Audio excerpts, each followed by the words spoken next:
Good morning students. तो आज के वीडियो लेक्चर में हम बात करेंगे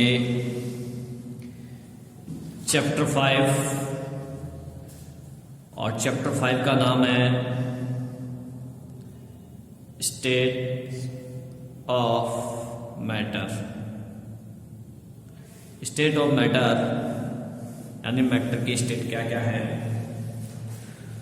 तो वी नो मैटर जो है इसको अपन तीन कैटेगरी में डिवाइड कर सकते हैं, सॉलिड, लिक्विड एंड गैस। ये आप जानते हो, पहले भी अपन ने इसके बारे में डिस्कस की है। तो अब सॉलिड क्या होते हैं, लिक्विड क्या है, गैस क्या है। तो सॉलिड की अगर हम बात करें तो सॉलिड के बारे में आपको पता है कि इसका जो शेप है, इसका जो वॉल्यूम है, ये दोनों ही क्या होते हैं, डेफिनेट होते हैं। यानी कि ये सॉलिड है। देखिए आप, अब ये सॉलिड है तो इसका शेप जो है सिलेंड्रिकल है, ये गोल शेप का है, इसकी लेंथ ये है, इसकी मोटाई ये है। जब तक कि अपन इस पे कोई भी एक्सटर्नल फोर्स नहीं लगाएं, एनर्जी नहीं लगाएं, तब तक ये ऐसे ही रहने वाला है। चाहे आप इसको कहीं पे भी ले जाए, अमेरिका चांद पे ले जाए, हिंदुस्तान में ले जाए, जापान में ले जाए, इसका शेप यही रहेगा।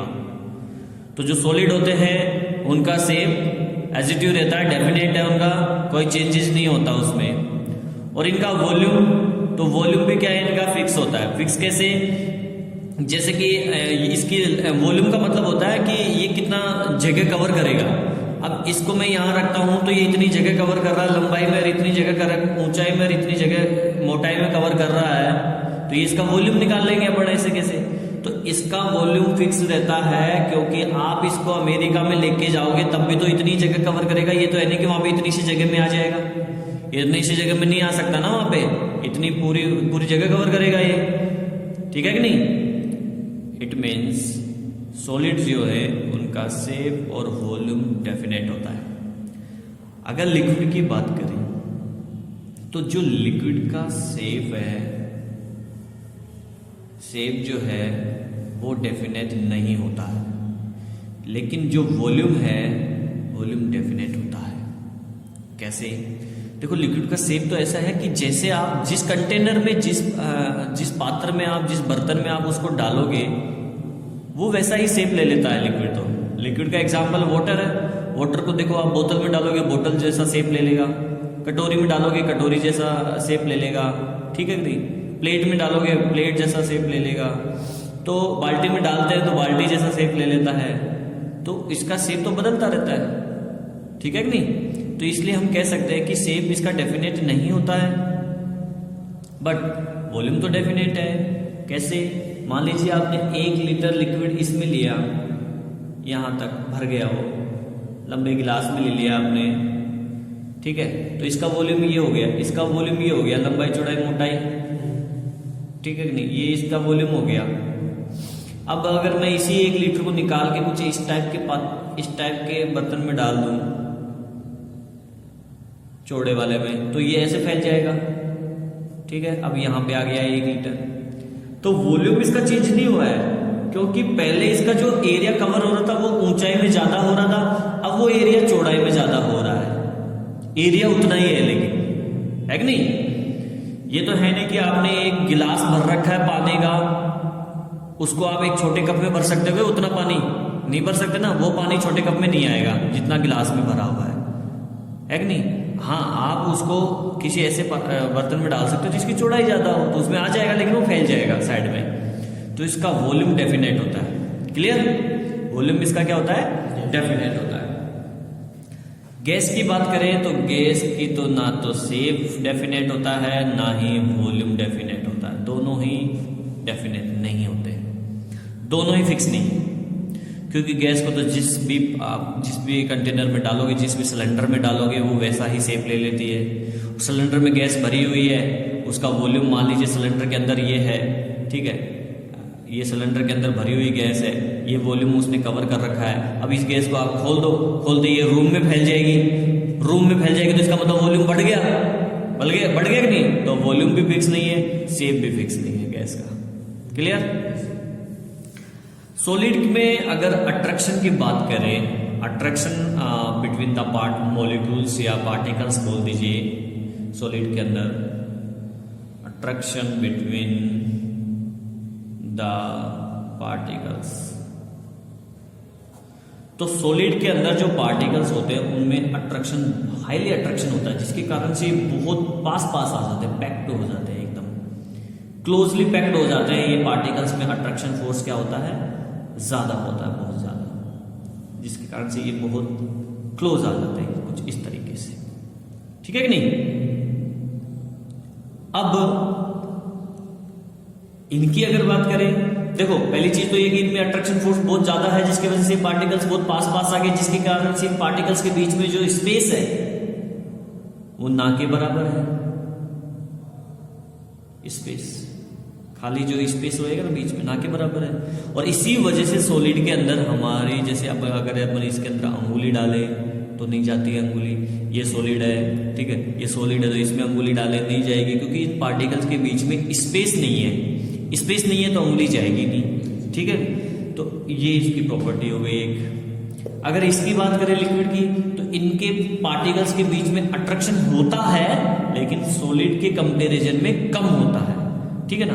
तो कम अट्रैक्शन होने के कारण ये थोड़े दूर रहते हैं। कहाँ रहते हैं, ये थोड़े दूर रहते हैं, ठीक है ना। अब दूर रहते हैं थोड़े से, तो इसका मतलब इनके अंदर जो स्पेस है बीच में, पार्टिकल्स के बीच में, ठीक है ना, पार्टिकल्स के बीच में जो स्पेस है वो क्या है, थोड़ा स्पेस है कंपैरिजन टू सॉलिड। सॉलिड में नहीं था, इनमें थोड़ा स्पेस होता है। इसी वजह से लिक्विड में हमारी अंगुली चली जाती है, पेन डालेंगे पेन चला जाएगा, पत्थर डालेंगे पत्थर चला जाएगा, पानी के अंदर डालते हैं तो है ना, चला जाता है ना, क्योंकि वो स्पेस है, जिसके कारण से वो अंदर चला जाता है। आगे बात समझ। और गैस के जो पार्टिकल्स हैं इनमें अट्रैक्शन फोर्स बहुत कम होता है, वेरी लेस, जिस कारण से इसके पार्टिकल्स क्या होते हैं, दूर होते हैं, ठीक है। तो ये तो दूर फैल जाते हैं। वैसे भी अट्रैक्शन इतना कम है कि सिलेंडर से बाहर निकलते दूर फैल जाते हैं। गैस के बारे में आप जानते हो, दिखाई नहीं देते, पार्टिकल्स छोटे हैं बट महसूस कर सकते हो। तो ये हो गया सॉलिड, लिक्विड और गैस। और अगर वाटर की बात करें, H2O, ये एक ऐसा कंपाउंड है जो सॉलिड में भी होता है आइस के रूप में, ये लिक्विड में भी होता है वाटर के रूप में, और ये गैस फॉर्म में भी होता है वेपर के रूप में, है ना। तो ये तीनों स्टेट में होता है वाटर। ये यूनिवर्सल सॉल्वेंट है, एक अच्छा सॉल्वेंट है ये, यूनिवर्सल, ज्यादातर इसको यूज करते हैं, पर ज्यादातर चीजें मिक्स करते हैं इसमें, ठीक है कि नहीं। आई थिंक आपको समझ में आ गया होगा सॉलिड, लिक्विड और गैस, तीनों में डिफरेंस। अब ये जो पार्टिकल्स है, इन पार्टिकल्स, चाहे कोई सबस्टेंस के जो भी पार्टिकल, कोई सा भी सबस्टेंस, हमने देखा कि अट्रैक्शन फोर्स होता है, सब में होता है, बस किसी में ज्यादा किसी में कम होता है। तो इन अट्रैक्शन फोर्स को हम जो है अपन बोल सकते हैं, अगला टॉपिक जो हमारा यही है, इंटरमोलिक्यूलर इंट्रैक्शन।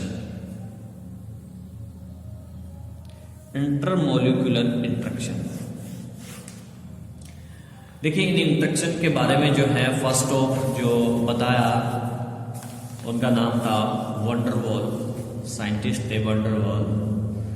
क्या नाम था उनका, वंडर वॉल, ठीक ना, जोहानसन वंडर वॉल इनका नाम था। इन्होंने इंटरमोलिक्यूलर इंट्रैक्शन के बारे में बताया कि इन्होंने कहा कि जो पार्टिकल्स होते हैं, इन पार्टिकल्स के बीच में अट्रैक्शन भी होता है, एक दूसरे को ये अट्रैक्ट भी करते हैं। कुछ पार्टिकल एक दूसरे को रिपल्शन करते हैं, कुछ पार्टिकल्स एक दूसरे को दूर भेजते हैं। तो पार्टिकल्स, जो सबस्टेंस के पार्टिकल्स हैं उनमें अट्रैक्शंस और रिपल्शंस फोर्स होते हैं। इन फोर्स को ही हम क्या बोलते हैं, इंटरमोलिक्यूलर इंट्रैक्शन बोला जाता है। क्या बोलते हैं इनको, इंटरमोलिक्यूलर इंट्रैक्शन बोलते हैं। तो ये किसने बताया, ये बताया वंडर वॉल ने बताया। तो वंडर वॉल कई जगह आपको देखो स्पेलिंग W से लिखी हुई मिलेगी, कई जगह आपको VANDER, वेंडर वॉल ऐसे भी मिल सकती है, तो कोई दिक्कत नहीं है।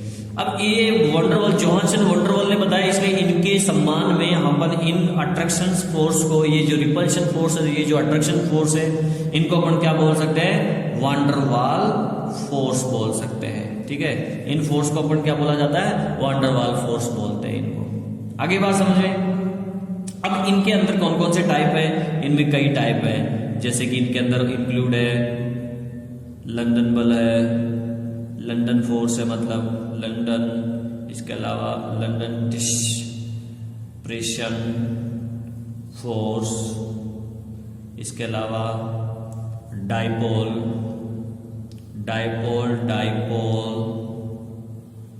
फोर्स, इसके अलावा डाइपोल इंड्यूस डाइपोल, जिनकी बात करेंगे अपन आगे कि ये क्या होते हैं, इंड्यूस डाइपोल फोर्स ETC। मतलब ये फोर्स आते हैं वंडरवॉल फोर्स के अंदर, इनको वंडरवॉल फोर्स में ही काउंट किया जाता है। आगे बात समझिए। इसके अलावा attractive force between on ions and the dipole are known as ion dipole force. अगर मान लीजिए आयन है, ठीक है, और एक कोई डाइपोल मॉलिक्यूल है, इन दोनों के बीच में अट्रैक्शन हो रहा है, तो इस टाइप के अट्रैक्शन फोर्स को बोलते हैं ion dipole force, ion dipole force. ठीक है ना। ये जो आयन डाइपोल फोर्स होता है ना, ये वंडरवॉल फोर्स नहीं होता है, इसको वंडरवॉल फोर्स में इंक्लूड नहीं करते हैं। ठीक है, आयन डाइपोल फोर्स को वंडरवॉल फोर्स में इंक्लूड नहीं किया जाता। ये सब वंडरवॉल फोर्स है, इसको वंडरवॉल फोर्स में इंक्लूड नहीं करते हैं। तो अब 1 बाय 1 इनकी बात करते हैं अपन। आयन डाइपोल फोर्स, ये जो सब फोर्स हैं क्या होते हैं, कैसे लगते हैं, इन सब की बात करते हैं। अगली बात समझे। तो नेक्स्ट हमारा जो है वो हो गया आपका, सबसे पहले हम बात करने वाले हैं dipole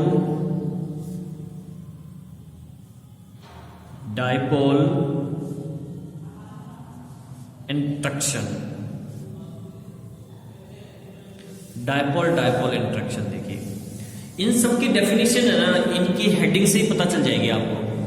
dipole it means dipole और डाइपोल दोनों मॉलिक्यूल्स ऑलरेडी डाइपोल है, और इनके बीच में जो अट्रैक्शन लगेगा उसे हम बोल देंगे डाइपोल इंट्रैक्शन। ठीक है कि नहीं। फॉर एग्जांपल, जिसे मान लीजिए ये HCl है। अब ये HCl एक डाइपोल मॉलिक्यूल है। ये डाइपोल कैसे है, ये ऐसे है HCl। इसकी इलेक्ट्रोनेगेटिविटी ज्यादा होती है, तो इसमें पार्शियली क्या आ जाएगा, नेगेटिव, और इसमें पार्शियली पॉजिटिव। सो अब देखो पोलरिटी बन गया, पोलर मॉलिक्यूल बन गया, दो पोल बन गए ना, पॉजिटिव और नेगेटिव। तो ये डाइपोल मॉलिक्यूल है। जब एक डाइपोल मॉलिक्यूल, जैसे ये डाइपोल मॉलिक्यूल हो गया HCl ले लिया अपन ने, पार्शियली नेगेटिव पार्शियली पॉजिटिव, दूसरे डाइपोल मॉलिक्यूल के पास आता है, ये दूसरा डाइपोल मॉलिक्यूल हो गया partially negative partially positive.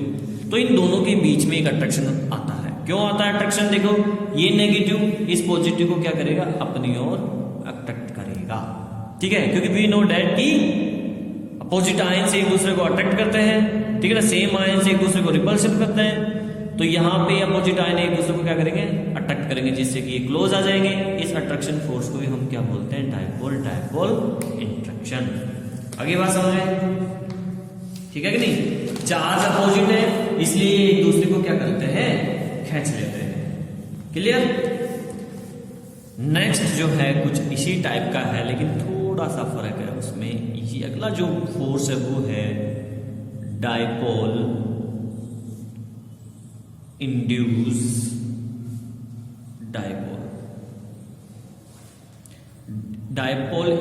Dipole interaction.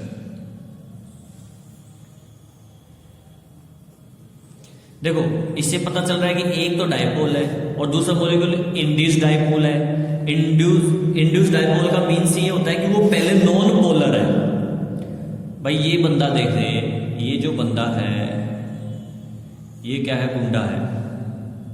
ठीक है, इसके पास में ये दूसरा शरीफ आदमी रहता है, ये शरीफ है। इसके पास में रहने लगे, जब दोनों पास पास रहे तो ये गुंडा जो है इसको भी गुंडा बना देगा, बना दिया गया कि गुंडा, तो ये गुंडा बन गया किसके कारण से, इसके कारण से। ये पहले से गुंडा था, इसने इसको भी बना दिया गुंडा, अब दोनों की दोस्ती हो गई, ठीक है कि नहीं। तो ये जो गुंडा बना है शरीफ आदमी, वो इसके कारण से बना है, तो इसको बोलेंगे अपन इंड्यूस गुंडा, ठीक है कि नहीं, आई बात समझो। वैसे ही ये एक मॉलिक्यूल है HCl, partially negative partially positive, ये ऑलरेडी क्या है, डायपोल है, ठीक है, यानी ऑलरेडी गुंडा है, ऑलरेडी डायपोल है। और ये नॉन डायपोल है, नॉन पोलर है, ये नॉन पोलर मॉलिक्यूल, ठीक है ना। ये अपन ने ले लिया Cl2, Cl2 तो नॉन पोलर होता है, दोनों सेम इलेक्ट्रोनेगेटिविटी है दोनों की, ठीक है ना। तो ये नॉन पोलर हो गया। अब जब ये दोनों पास पास आ जाते हैं, मान लीजिए किसी जगह पे, तो क्या होता है कि इसके ये क्या करता है, इस पे भी पोलरिटी उत्पन्न कर देता है।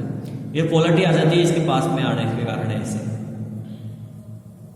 पार्शली नेगेटिव पार्शली पॉजिटिव, और इस मॉलिक्यूल्स के अंदर भी क्या आ जाती है, पोलरिटी डेवलप हो जाती है, partially positive and partially negative, ठीक है ना। तो अब ये क्या बन गया, ये बन गया इसके कारण से ये डायपोल बना है, इसलिए इसको इंड्यूस डायपोल बोलते हैं, इंड्यूस डायपोल, ठीक है। और ये ऑलरेडी डायपोल था। अब इन दोनों के बीच में अट्रैक्शन हो जाएगा, क्योंकि ये नेगेटिव इस पॉजिटिव अट्रैक्ट करेगा, तो इन दोनों के बीच में जो अट्रैक्शन हुआ, इस अट्रैक्शन फोर्स को ये पर क्या बोलते हैं, डायपोल इंड्यूस डायपोल। आगे बात समझ रहे, ठीक है कि नहीं। नेक्स्ट जो हमारा है वो है लंदन फोर्स। नेक्स्ट जो टॉपिक है London force, London forces.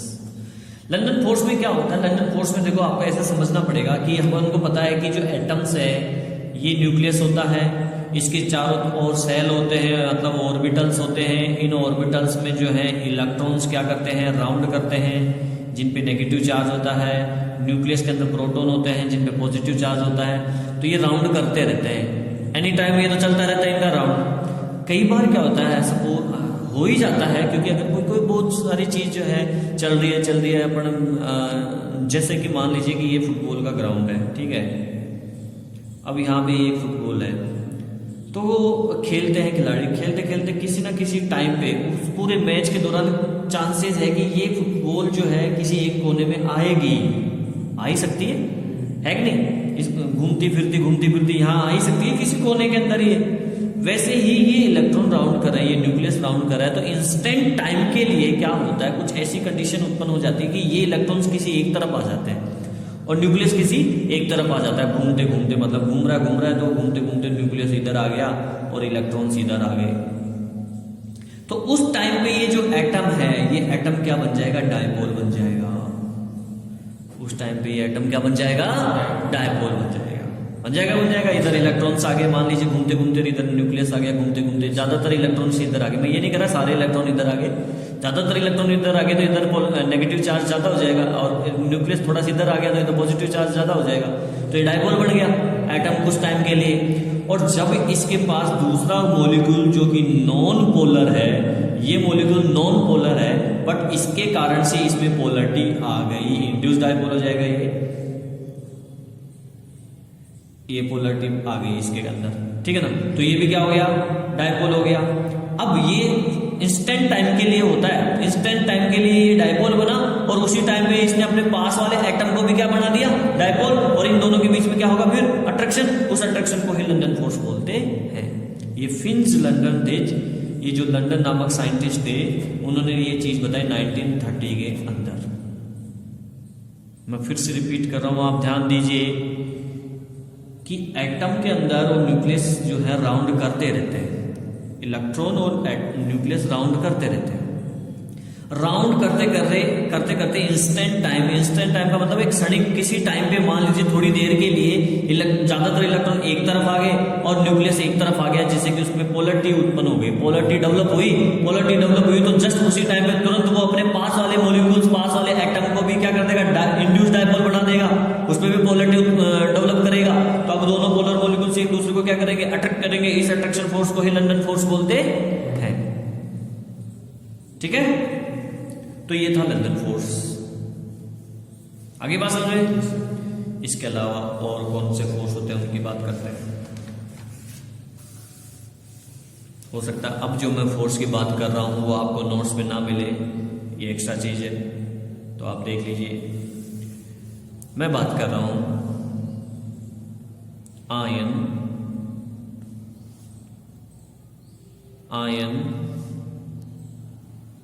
Dipole force या इंट्रैक्शन। आयन डाइपोल में देखो क्या होगा, एक आयन होगा, दूसरा क्या होगा, पोलर मॉलिक्यूल होगा। यानी कि ये मान लीजिए आयन है, ये पॉजिटिव आयन है, कैटायन है, ये क्या है, ये कैटायन है। इसके पास में ये कोई पोलर मॉलिक्यूल है, ये क्या मॉलिक्यूल है, पोलर मॉलिक्यूल है, मतलब डाइपोल मॉलिक्यूल है। ठीक है ना, ये पोलर मॉलिक्यूल है। तो यहाँ पोलर मॉलिक्यूल में हम जानते हैं नेगेटिव पॉजिटिव जो दो चीज होती है, ये नेगेटिव और ये पॉजिटिव। तो अब ये कैटायन जो है इस नेगेटिव के कारण से अपोजिट आयन हो गया ना, ये अपोजिट चार्ज हो गया, तो ये दोनों एक दूसरे को क्या करेंगे, अट्रैक्ट करेंगे। तो एक तो पहले से पोलर है, एक आयन है एक, तो इसलिए इसको बोलते हैं आयन डाइपोल इंट्रैक्शन या फोर्स। या यूं भी ले सकते हो कि ये नेगेटिव आयन है यानी कि एनायन। ठीक है, और ये डाइपोल वो है, ये डाइपोल है, पोलर मॉलिक्यूल है ये ऑलरेडी। तो इन दोनों के में अपोजिट आयन है, एक दूसरे को अट्रैक्ट करेंगे, तो ये भी क्या हो गया, आयन डाइपोल फोर्स। क्लियर। अब अगर बात करें एक और है वो ये है आपका आयन, नेक्स्ट जो है ion induce dipole interaction force, ion dipole. ठीक है, ये है ion induce dipole force, ion induce dipole force. यानी कि देखिए इसमें आयन के कारण, इस आयन के कारण ये क्या बनेगा, डाइपोल बनेगा, पोलर मॉलिक्यूल बनेगा। मतलब ये है ना, जैसे सपोज किया कि ये पॉजिटिव आयन है। अब हम जानते हैं कि पॉजिटिव आयन का साइज क्या होता है, छोटा होता है। और जब इसके पास कोई नॉन पोलर मॉलिक्यूल आता है ना, non polar molecules for example ये नॉन पोलर मॉलिक्यूल है, अभी ये पोलर नहीं है। ठीक है, इसमें अपन ने ले लिया, इसको ऐसे समझ लेते हैं अपन कि ये न्यूक्लियस हो गया इसका पॉजिटिव, और ये इलेक्ट्रॉन से जो इसके चारों राउंड कर रहे हैं इस न्यूक्लियस के चारों। ठीक है, अब ये नॉन पोलर हो गया क्योंकि इसमें तो कोई पोलरिटी डेवलप नहीं है। ठीक है, बीच में न्यूक्लियस है, साइडों में इलेक्ट्रॉन्स राउंड कर रहे हैं, यूं मान लीजिए। ये कैटायन है, ये कैटायन है, मतलब ये आयन है जिसका साइज कम होता है। और हम जानते हैं जिसका साइज कम होता है उसका इफेक्टिव न्यूक्लियर चार्ज ज्यादा होता है। ठीक है, पीरियोडिक टेबल में पढ़ा था अपन ने, साइज कम तो इफेक्टिव न्यूक्लियर चार्ज ज्यादा होता है। तो अब ये जब इसके क्लोज आता है ना, तो क्या होता है कि इसकी जो नेगेटिव ये इलेक्ट्रॉन्स राउंड कर रहे हैं ना, इनको ये इसका इफेक्टिव न्यूक्लियर चार्ज ज्यादा है इससे, इसलिए ये क्या करेगा, इनको सबको अपनी तरफ खींचने की कोशिश करेगा। तो ज्यादातर फिर पोजीशन क्या बनेगी, ये बन जाएगी कि ये पॉजिटिव कैटायन था और इसने अपने पास वाले मॉलिक्यूल्स के इलेक्ट्रॉन को अपनी ओर अट्रैक्ट कर लिया। तो न्यूक्लियस तो रिपल्शन होगा उसका, क्योंकि पॉजिटिव और पॉजिटिव को रिपल करता है, तो वो यहां पहुंच गया थोड़ा साइड में। ठीक है, तो अब देखिए ये पोलर हो गया ना, नेगेटिव पॉजिटिव पोलर बन गया, तो ये इंड्यूस पोलर बन गया, इंड्यूस पोलर, इंड्यूस डाइपोल बोल दीजिए, इंड्यूस पोलर मॉलिक्यूल। किसके कारण से बना, ये इसके कारण से बना है ये, इसलिए इसको इंड्यूस बोला हमने, इस कैटायन के कारण से बना है। तो अब इन दोनों के बीच में क्या हो जाएगा, अट्रैक्शन। इस अट्रैक्शन को ही आयन इंड्यूस डाइपोल फोर्स बोलते हैं। आगे बात समझे। लास्ट एक और टॉपिक हम ले लेते हैं जिसकी बात हमने पहले भी कर ली, हाइड्रोजन, हाइड्रोजन बॉन्ड। इस हाइड्रोजन बॉन्ड के अंदर भी जो है अट्रैक्शन होता है। इसमें भी क्या होता है, अट्रैक्शन ही होता है दो एटम्स के बीच में। ठीक है ना, ये बॉन्ड तो जरूर है, लेकिन इस बॉन्ड से आप ये ना सोचे कि इन्होंने इलेक्ट्रॉन्स का लेन देन किया है, इलेक्ट्रॉन्स का शेयरिंग किया है, नहीं। इस हाइड्रोजन बॉन्ड का जो फॉर्मेशन होता है, इसमें कोई भी इलेक्ट्रॉन का लेन देन नहीं होता, कोई भी इलेक्ट्रॉन का शेयरिंग नहीं होता। ये तो केवल दो एटम्स के बीच में अट्रैक्शन है, और दो एटम्स में एक होगा क्या, हाइड्रोजन। और दूसरे क्या होगा, हाईली जो इलेक्ट्रोनेगेटिव वाले हैं। हाईली इलेक्ट्रोनेगेटिव मीन्स कि फ्लोरीन हुआ, ऑक्सीजन हुआ, सल्फर हुआ, ठीक है ना। जो हाईली इलेक्ट्रोनेगेटिव वाले एटम्स है जब हाइड्रोजन के पास आते हैं तो इनके बीच में एक अट्रैक्शन फोर्स लगता है, उस अट्रैक्शन फोर्स को ही हम हाइड्रोजन बॉन्ड बोलते हैं। इसका बेस्ट एग्जांपल मैं वाटर मॉलिक्यूल्स लेता हूं, H2O, ये दूसरा H2O, ठीक है ना, ये तीसरा H2O। पानी के अंदर बहुत सारे मॉलिक्यूल्स होते हैं, ठीक है। तो अब देखिए इसका ऑक्सीजन ये हाईली इलेक्ट्रोनेगेटिव है और ये हाइड्रोजन, इसके मॉलिक्यूल्स के ऑक्सीजन और इसका हाइड्रोजन के बीच में एक अट्रैक्शन लगेगा, जिस अट्रैक्शन को हम हाइड्रोजन बॉन्ड बोलते हैं। ये हाइड्रोजन बॉन्ड है जिसको डॉटेड लाइन से शो किया जाता है। यहाँ पे ये बन जाएगा, ठीक है ना, यहाँ पे आगे चलेगा ये ऐसे ही, ये इधर चलेगा, जिसके कारण से पास पास जुड़े हुए रहते हैं। आगे बात समझे। ऐसे ये है HF, hydrogen fluoride. Hydrogen fluoride के मॉलिक्यूल्स को अगर अपन एक कंटेनर में भर दें तो उन सभी मॉलिक्यूल्स के बीच में ये हाइड्रोजन बॉन्ड डेवलप हो जाएगा। ये फ्लोरीन और हाइड्रोजन के बीच में, फ्लोरीन और हाइड्रोजन के बीच में, फ्लोरीन और हाइड्रोजन के बीच में, ऐसे, ठीक है कि नहीं। इस बॉन्ड को ही हम हाइड्रोजन बॉन्ड बोलते हैं। ये भी तो एक अट्रैक्शन फोर्स ही होता है। तो ये कुछ अट्रैक्शन फोर्सेस थे, ठीक है ना। और टाइप्स ऑफ मैटर पढ़ा अपन ने। नेक्स्ट पार्ट में अपन गैस को कंटिन्यू करेंगे, क्योंकि ये जो चैप्टर है वो गैस पे ज़्यादा डिपेंड है। इसमें ज़्यादातर टॉपिक्स गैस से रिलेटेड है।